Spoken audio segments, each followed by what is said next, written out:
या रउआ लोगन के बीच में भक्ति गीत हम सुनावतानी।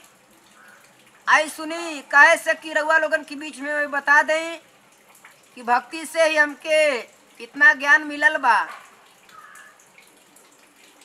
कोनो कार्य करे से पहले लोग अपने इष्ट देव के मनावलेन, तो हम रउआ लोगन के बीच में गीत भेजतानी, भक्ति गीत भेजतानी। आई सुनी ध्यान से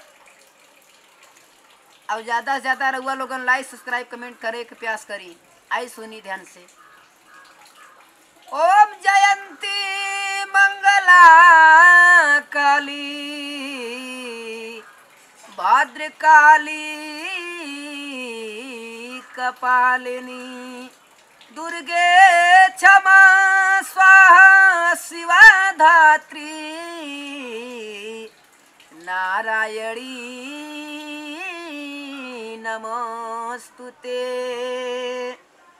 सर्वमंगल मांगले सर्वार्थ शिवे साधिके शरण्ये अंबिके गौरी नारायणी नमोस्तुते।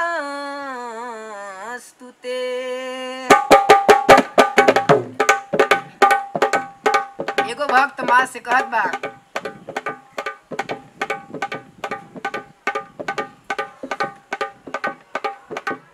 हे मैया कृपा करना,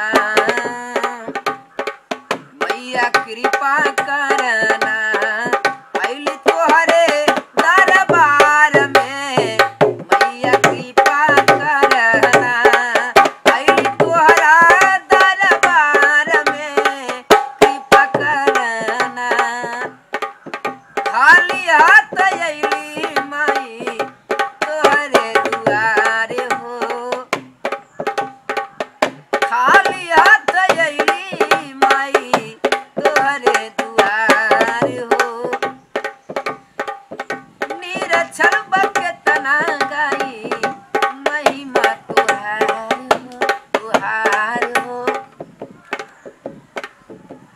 ये तुहरे चाराना में अइली, तुहरे चाराना में अइली, अब दुख हरना।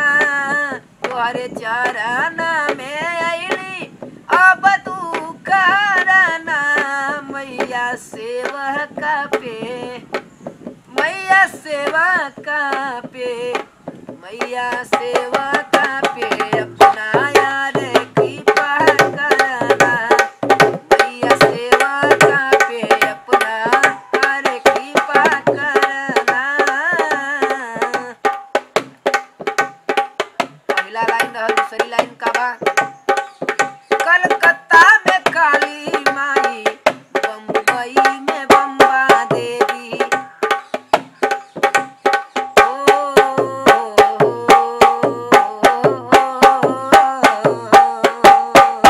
कलकत्ता में काली माई, बम्बई में बम्बा देवी।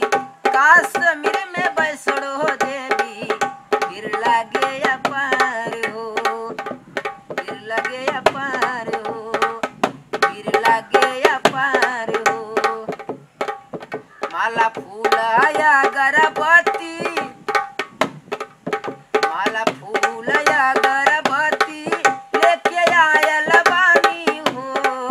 माला फूल या गर्भवती लेके आयल बानी हो। मैया कृपा कर, मैया कृपा के कर अपने सेवका पे हो। मैया कृपा के कर अपना सेवका पे हो। मैया कृपा के कर कर।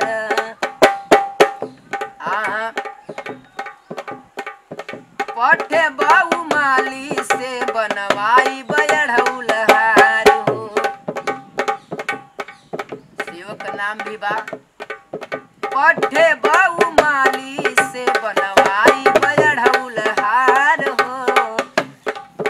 ए पठे बाऊ माली से बनवाई बयढ़ौल हार हो, अढ़ौल हार हो।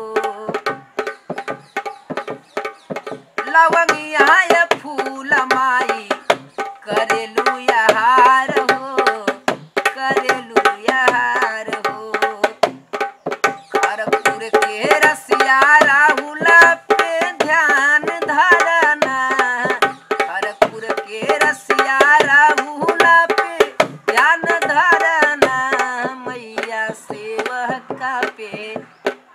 अरे सेवका पे मैया सेवका पे अपना आज कृपा करना, ये जननी सेवका पे अपना आज कृपा करना। गीत हमारा अच्छा लगी आप सबके लाइक सब्सक्राइब कमेंट जरूर करिए। जय माता दी।